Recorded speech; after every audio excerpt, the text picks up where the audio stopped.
LG OLED TV, colores perfectos, imagen perfecta, presenta. La Corte Suprema de Justicia ha recibido el memorial, aproximadamente 6-7 páginas, en las que se establece cómo Héctor Mauricio López Bonilla habría colaborado, dice el documento según la gente que lo ha visto, con varias organizaciones ligadas al tráfico de drogas, aunque particularmente se le señala de colaborar, al igual que con Roxana Valdetti, con la organización criminal de los Zetas. De esto es lo que hablamos hoy en Sin Filtro, pero antes de la discusión, vamos con este reporte de Lourdes Hércules.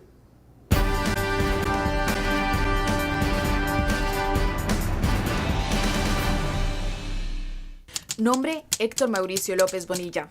Cargos: tráfico de drogas y asociación delictuosa para distribuir cocaína. Seudónimos: el M, el Pato, el Arquitecto y el Hombre. El exministro de Gobernación es requerido por la Corte del Distrito de Columbia, Estados Unidos. Según el expediente 117-CR-00037, entre los años 2010 a 2015, López Bonilla aceptaba dinero proveniente de organizaciones dedicadas al tráfico de drogas, entre los cuales se incluye al cartel de los Zetas, a cambio de usar sus influencias y su posición como ministro de Gobernación para facilitar las operaciones de las DTOs. Drug Traffic Organizations en Guatemala. Mauricio López Bonilla proveía a las organizaciones de narcotráfico información sobre los operativos que realizarían las autoridades del orden público de Guatemala.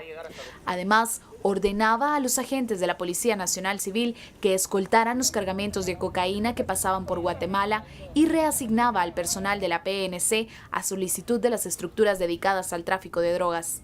De acuerdo con acusación, estos actos redujeron las actividades de las fuerzas de seguridad y protegieron a traficantes de drogas mientras transportaban cocaína dentro y a través de Guatemala. Bajo el argumento de que las organizaciones de tráfico de drogas o carteles de narcotráfico vendieron la cocaína con la ayuda de Mauricio López Bonilla, Estados Unidos solicita su extradición. Actualmente, el exfuncionario lleva procesos penales por el caso Patrullas, en el que se le acusa de haberse beneficiado con un contrato de reparación de patrullas de la Policía Nacional Civil.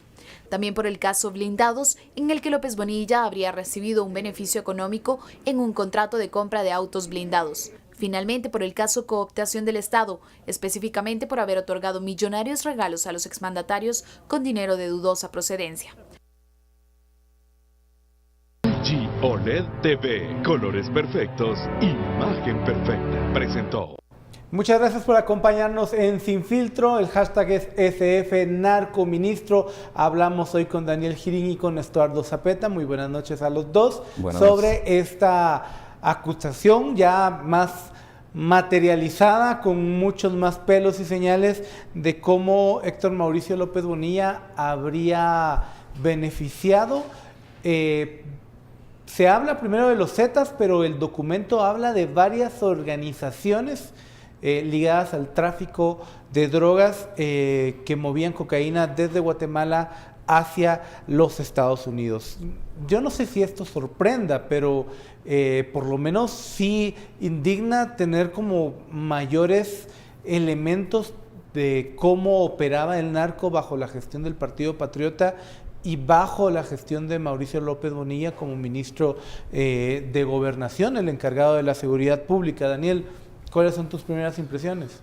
Bueno, para empezar, las demás acusaciones que se han hecho desde Guatemala sí implican al PP, digamos al gobierno del PP, como una estructura de crimen organizado. Y esa es una de las cuestiones más polémicas de todos estos casos que se han presentado. En la descripción que se hace de esta extradición y de la de Roxana Valdetti no se está planteando de esa manera, se está hablando a título, vamos a decirlo así, individual.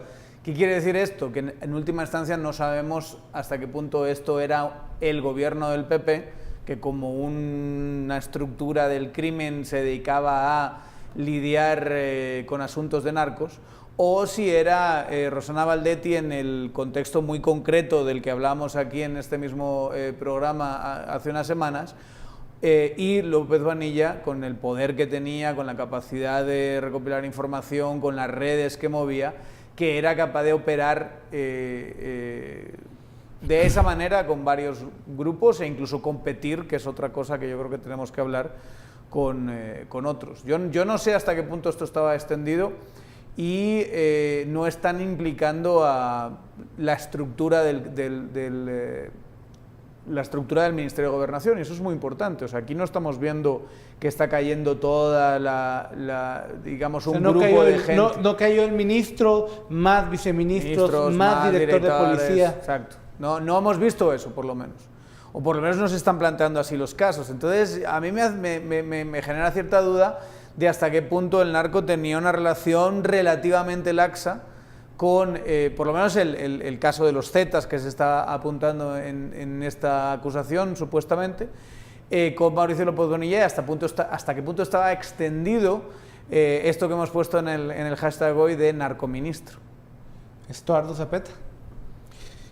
Hay creo que aquí tenemos que recordar varias cosas y creo que nos dan luz acerca de esta acusación en contra del exministro de Gobernación. La primera es el ahora pues asesinado, y no sé cómo irá la investigación, no hemos seguido esa investigación. Yo creo que saldrá alguna luz con relación a Byron Lima, quien tenía el control de las cárceles. Pero si la memoria no me falla, fue uno de los que precisamente en varios cruces que se dieron en tribunales, era uno que acusaba así directamente, pero cara a cara al mismo ministro en ese entonces ministro de Gobernación, Bonilla, de narcotumbador. De hecho, la playera que usaba el reo Lima decía narcotumbador. O sea, era una acusación que tenía en contra de la administración. Esa es una cuestión. También decía que Otto Pérez Molina era honrado, hay que decirlo. Sí. No sé si acertó en todo lo que dijo Byron Lima. Por lo menos la acusación que viene del Distrito de Columbia, porque es una acusación de presunto narcotráfico o apoyo a las redes criminales para distribución, comercio de drogas hacia Estados Unidos, sobre todo cocaína, eso es lo que dice. La segunda creo que es un caso que fue muy sonado en América Latina y fue el zar de la droga de México. Que el zar, uno de los zares de la droga de México, o sea, la persona que tenía que luchar contra el narcotráfico en México, descubrieron alianzas muy fuertes con el narcotráfico, y este era el que le decía a los líderes de narcotráfico dónde pasar, o sea, dónde no pasar, dónde habría posibilidades de que les tumbaran, o dónde habría posibilidades de pasar droga, donde no iban a haber, por ejemplo, retenes, o no iba a haber presencia de gobierno federal o de autoridades federales en México. Ese fue también un caso muy interesante en términos de cómo se usa el poder en estas circunstancias. Y yo quiero ir al punto del poder, porque el poder es, creo que, muy importante. Aquí la acusación, que es la segunda en términos de la línea, va primero contra, o por lo menos aparece primero contra Roxana Valdetti, luego contra el ministro. Dos personas que, por lo menos dentro del Partido Patriota y el gobierno del Partido Patriota y el partido mismo, tenían mucho poder. Y la acusación, de hecho, el acusador dice que a él lo ayudaron. El exministro Bonilla lo ayudó a pasar droga a través de Guatemala. Aparte que le pagaban cierta cantidad, creo que $1 millón, ¿verdad?, por tener informada a ciertos grupos, que no son todos los grupos, sino que eran grupos que pagaran para poder entonces luchar contra grupos que fueran rivales en esa lucha que se tenían territorial. Que va un poco en la línea de lo que planteaba Daniel al principio, o sea, no los competidores. O sea, López Bonilla pudo haber funcionado como alguien que lo que hacía era vender información a todos lados para poder obtener ganancias. El zar de la droga de México hacía lo mismo. Operativos. Claro, en el caso de López Bonilla, creo que sí llegó a tener un grado de operación más específico, más concreto, donde sí creo que hay bastantes fundamentos para pensar que llegó a competir en un momento dado y llegó a intentar mover él mismo y una estructura a su servicio cargamento de droga. Pero esta acusación concretamente parece más la acusación de alguien que tiene poder, tiene información y la maneja con relativa tranquilidad, y saca un poquito por aquí, un poquito por allá para su beneficio, ¿no? Al mismo tiempo estaba con el resto de estructuras, o sea, al mismo tiempo estaba viendo contrato de no sé qué, estaba viendo qué hacía con el tema del aeropuerto, estaba viendo cómo montaba por otro lado una empresa de seguridad, o sea... A mí también este caso me parece que es una gran reflexión, una vez más, y llevamos 2 años de este tipo de reflexión, de hasta qué punto esta gente se sentía a gusto con lo que estaba haciendo. O sea, hay que estar muy mal de la cabeza, uno pensaría, para meterse en negocio de narcos. Por muy militar que hayas sido y por mucho que sepas de violencia, no te metes en asuntos de narcos de esta manera, no te inmiscuyes. En cambio, esta gente lo hacía con relativa tranquilidad, como diciendo, al final del día, ellos tienen que pasar por mí, tienen que tener mi beneplácitos, yo tengo la capacidad de perseguirles de una forma agresiva si quiero, y eso vale dinero. Entonces, mientras me pagan dinero a mí, ellos van a poder operar sin problemas. Y creo que eso nos tiene que hacer reflexionar sobre el papel que juega el narco frente a la estructura política y la estructura política frente al narco. Una situación de poder.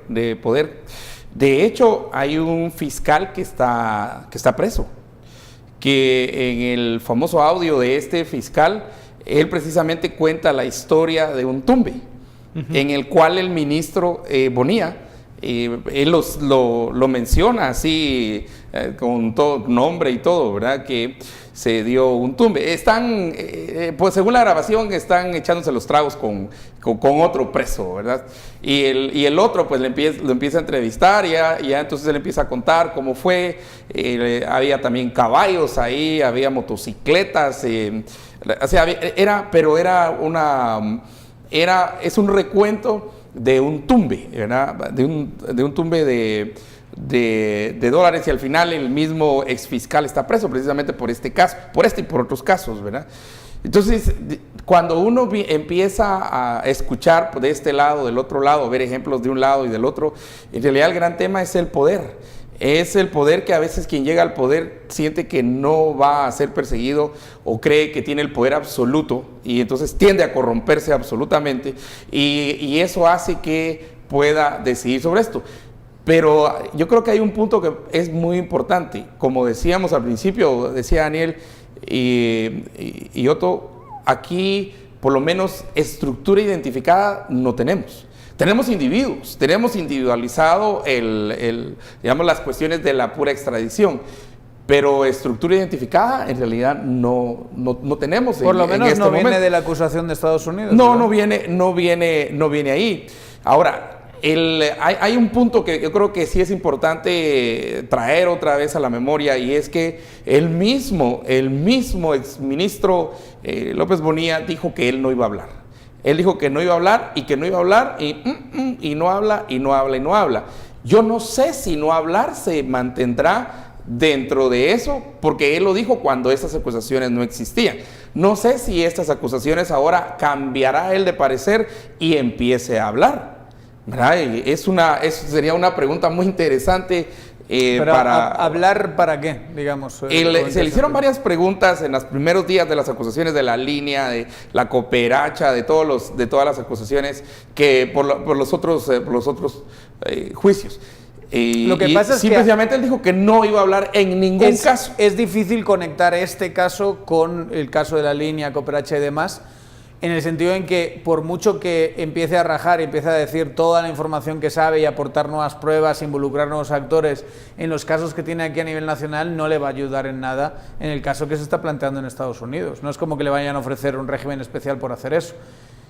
Allí, me refiero.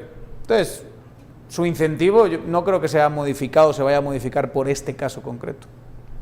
Pero no sé si hablar va a ser una de sus opciones, que sería interesante saberlo. El punto de Daniel es: no ganaría mucho hablando, porque igual cuando suelte todo lo que pueda saber de casos de corrupción en Guatemala, ¿Y cuál se va para Estados Unidos? No, pero primero el tiene caso que de saltar Estados Unidos. todos estos casos, salvar todos estos casos en Guatemala. Ese es el mismo caso de Roxana. Eso va a pasar muchísimo tiempo, ¿verdad? Antes de siquiera que lleguemos a esto. Pero la acusación está, ese es el punto. La acusación está contra este caso, sería el segundo, que estuvo en el poder del Partido Patriota. No solo del Partido Patriota, sino del gobierno del Partido Patriota. Vamos a hacer una pausa porque todavía hay muchísimas preguntas que quedan en el aire. Cuando regresemos vamos a ver otro reportaje, en este caso de Verónica Orantes, que nos abre una nueva interrogante. ¿Quiénes fueron quienes denataron a Héctor Mauricio López Bonilla? Vamos a una pausa. El hashtag es SF Narcoministro aquí en Sin Filtro.